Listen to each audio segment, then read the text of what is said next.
Book 101 review. Book 101 is all about the books that I read for the last 40 years. And today I have my special guest. He is an author, entrepreneur, and educator itself, no other than Mr. Adam Haston. Welcome to Book 101, Mr. Adam, and can you please introduce more about yourself? Sure. Thanks for having me on your podcast. My name is Adam Haston.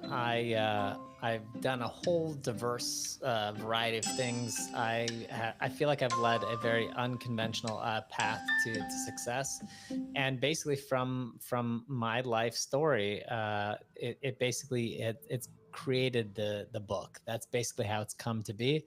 And ultimately, the idea of the wonder effect is that you do not have to take the conventional means to get to a successful place. Mr. Adam, how do you define wonder in the context of passion and purpose? So wonder, I basically the way that I think about it is that it's a deliberate use of curiosity and optimism to design a life that excites and fulfills you. Very well said, and thank you so much for sharing your knowledge to the world. What do you mean by an adventurous guide? How is this book different from other self help books? So I would put this into a completely different genre. I actually would put it into the genre of a self cultivation, and I say it very specifically because I think that ultimately we have to realize that each of us has the capacity for growth, and that growth doesn't necessarily happen linearly, and it doesn't happen in a conventional way. So I think that each of us can grow incrementally and grow bit by bit, and we have to focus on different areas of our lives that we can grow.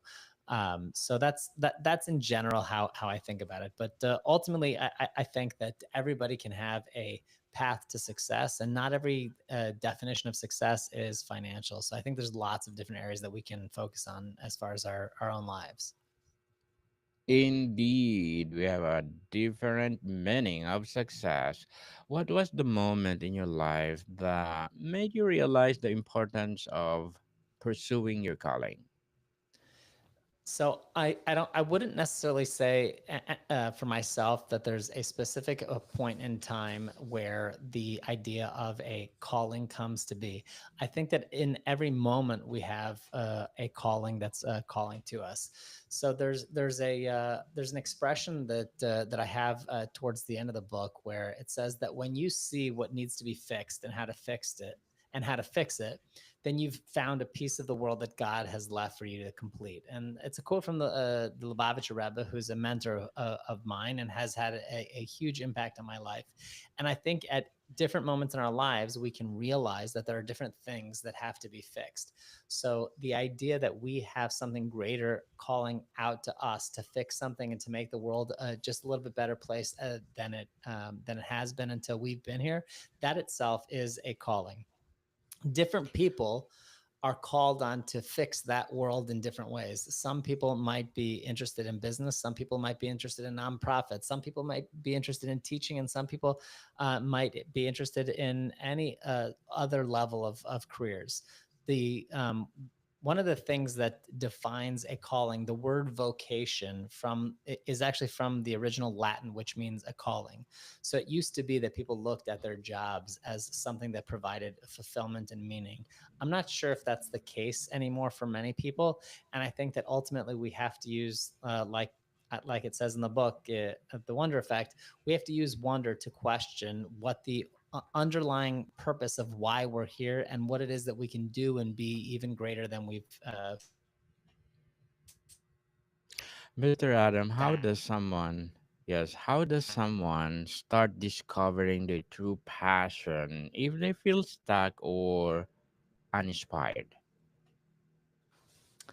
So if a person's feeling stuck or uninspired and they're looking to discover their passion, um, I'm I'm not certain that it exactly discovers them. And so one of the first things that the wonder effect lays out is this idea that we have many layers of education, upbringing that have been placed upon us. And so if you're feeling stuck, I would say to you that it's a signal from deep within you that you have a realization that you're meant for more.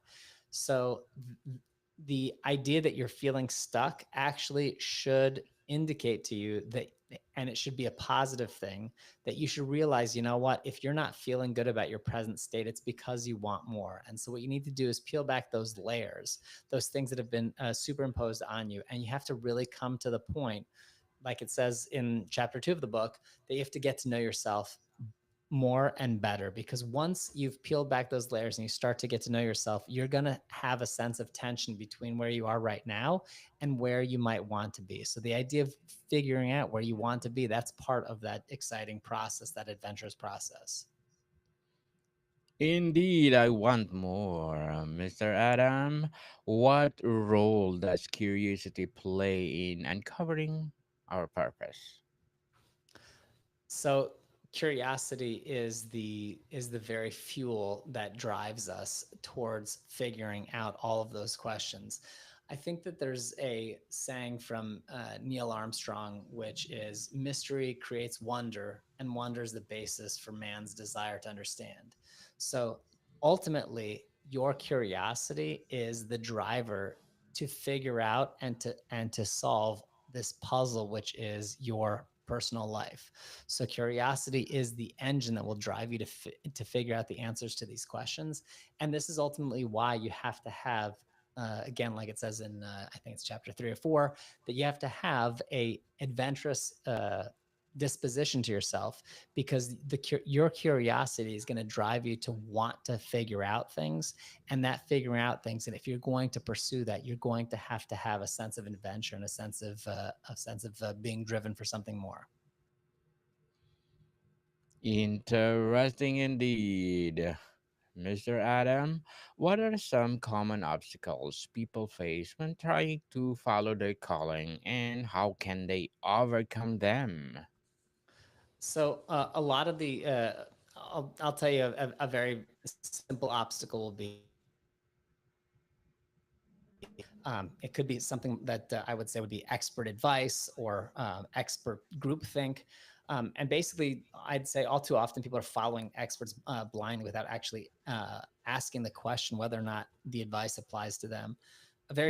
Another famous thing would be imposter syndrome. So one of the things that the book discusses is how you deal with imposter syndrome, and everybody at whatever point in their careers, from the very beginning to the top level person, experiences imposter syndrome. So imposter syndrome, the reason it's such a big obstacle to being able to push forward is because it questions whether or not you're good enough, or you have the right credentials to pursue whatever area you would like to pursue.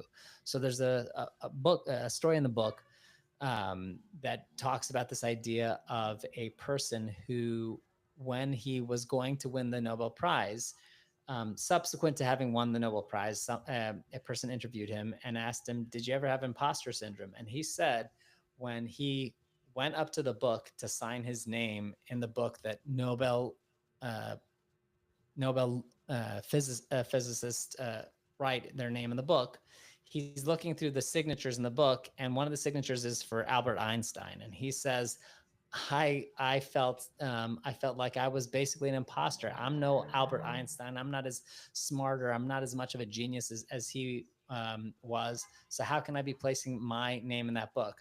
So whatever level you're at, you're always going to have this sense. So it's not going to be something that you can make disappear, but it is something that you can manage with. And just having the awareness that that's the case helps you overcome that obstacle. And I do think that that is a very big obstacle for people in their road to success.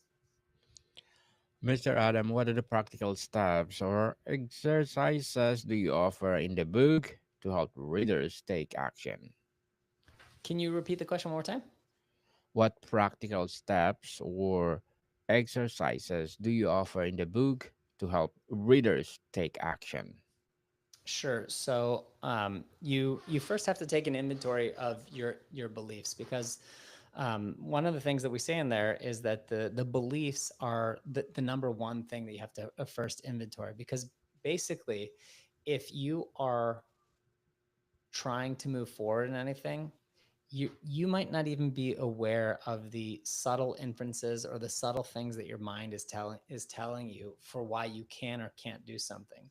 So just on a very practical level, I say that you have to start um, considering and start writing down the little reasons why you're making a decision to do one thing or another, and you'll start to see that there's a pile up of these beliefs.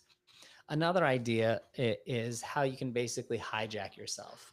And I call it hijacking yourself because sometimes you might feel like you're on a path that you didn't choose, or you're going towards a direction that you didn't want to go. So the way that you hijack yourself is you can make big decisions, and basically those decisions are going to be founded in uncertainty. And the reason you're making that decision is because you want something that's a future that you have envisioned and seen for yourself.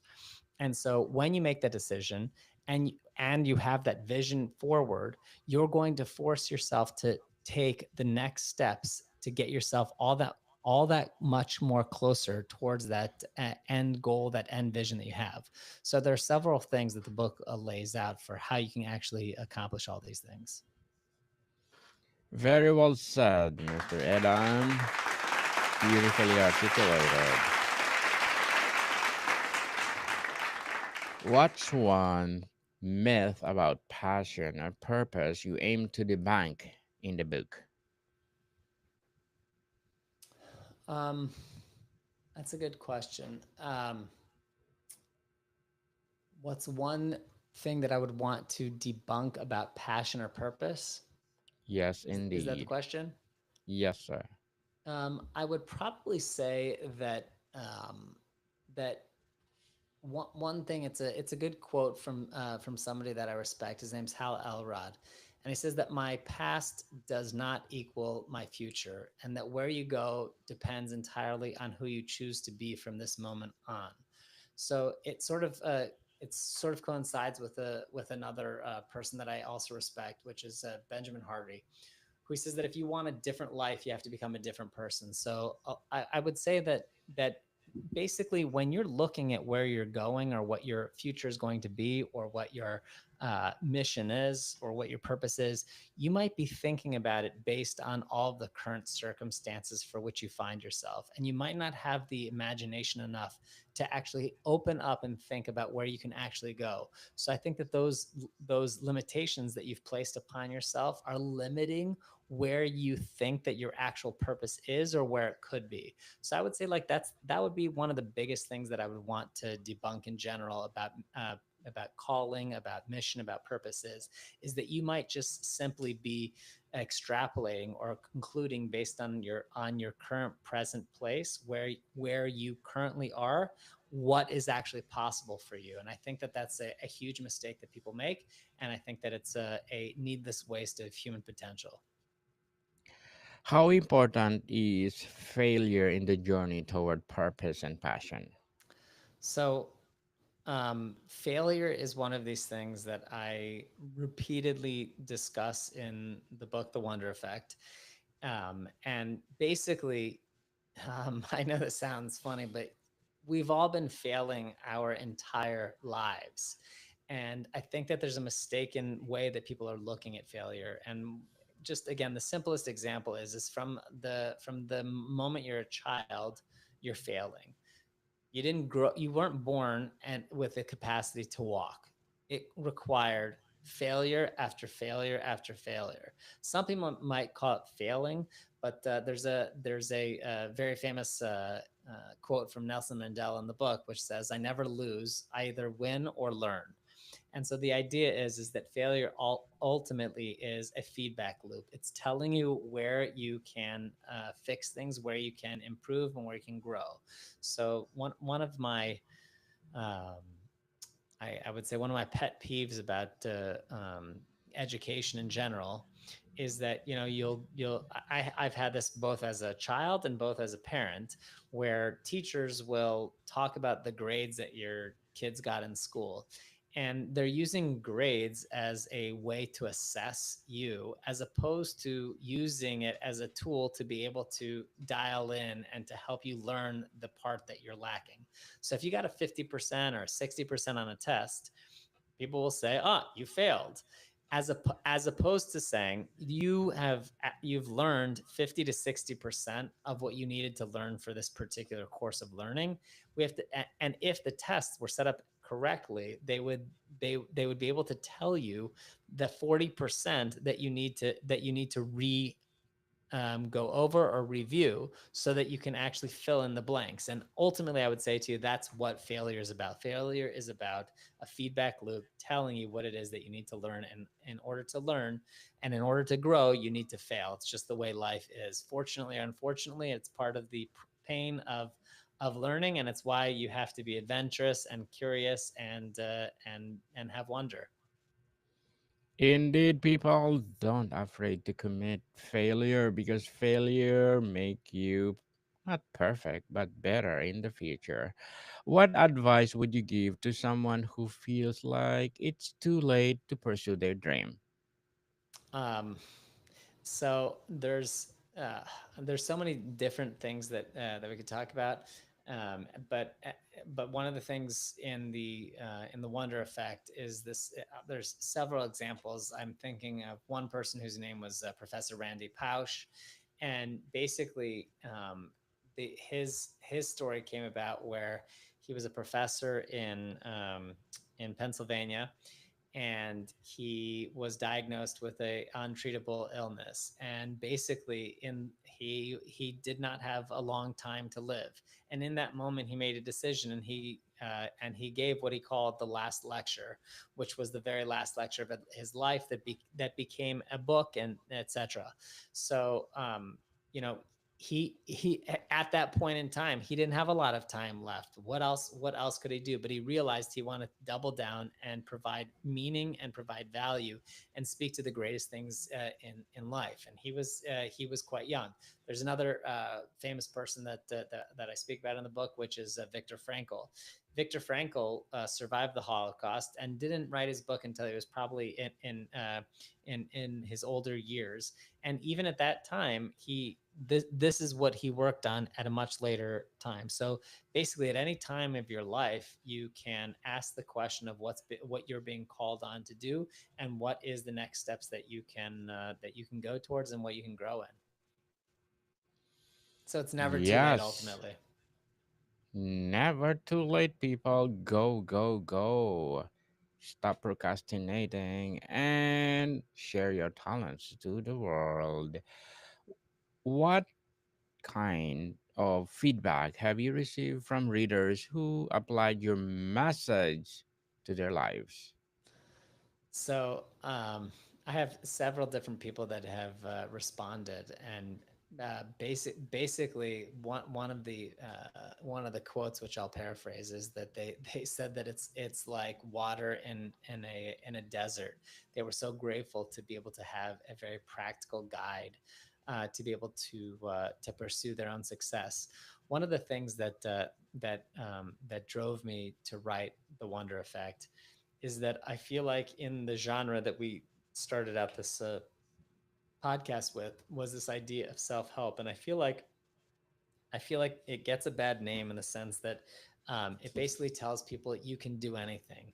And I'm not saying that people can't do anything, but the problem is people encounter failure and they encounter all sorts of things. So what I'm trying to do is basically provide the underlying rational groundwork so that people can realize that for them to go after their dreams, to go after their passions, to pursue their calling, it's not something that is a pie in the sky. It's not something that's impractical. It's something that you're going to encounter lots of things that are challenges, that are failures, that are things that make it difficult. And one of the quotes that I say in the book is like there's two that come to mind, but one of them is a ship is safest in harbor, but that's not what ships are built for. And so that's one idea. And then another idea is that sorry, I think I lost my train of thought, but basically, um, yeah, I lost my train of thought. Sorry, sorry about that. No worries, Mr. Adam. As an author, entrepreneur, and educator, what will be your short-term and long-term goals? So my short-term goals as an author and educator are to have an impact with the writing of the book, that people will they will take the teachings of the book, and that they will realize that they have greater possibilities than they ever thought. And I just want them to pull on the interests of pull on the thread of those interests, and then pull on the thread of their curiosities, and pursue more than they thought they might be able to. And on a greater level, I'm on a longer term level, I'm very curious, and I wonder what could be of it. I simply wanted to write this book to be able to put the message out into the world, and I'm really hopeful that it will have a big impact. Good luck to your goals, Mr. Adam. And do you see the Wonder Effect as a start of a series or a movement? I would probably say a little bit of both. I see lots of possibilities in taking the book and putting it into different categories based on who might be reading it. But overall, I would like to see it as a movement where people are more curious and are pulling on those threads of interest, and they create a wondrous life for themselves. Yes, indeed. A series is much better. Looking forward for that, Mr. Adam. And before we wrap up our discussion for today, I'm inviting you to please do visit my Book 101 review merchandise, people, because on Book 101, we read it, wear it, live it. That's the Book 101 way. If you're looking for mags, t-shirt or hats, we are name it and we have it on Book 101 review merchandise. So please do visit my official merchandise website, no, fourth wall. So Mr. Aaron, if readers walk away with only one idea from the book, what do you hope it is? It's that to create a wondrous life is by wondering what's possible and being willing to explore that. So let that sustain your constant movement, and I want them to go wonder. Mr. Adam Haston, thank you so much for sharing your wonder effect to the world. So, can you please invite our listeners to support your book itself? Yes, of course. I appreciate it. So you can go to my website at adamhaston.com, and you can find out more about me, more about the book, and you can click the link on Amazon. Yes, people, let's support Mr. Adam Haston, because if you support him, more and more and more empowering books to come. So, Mr. Adam, thank you so much for your time. Thank you. More to come, people. See you soon.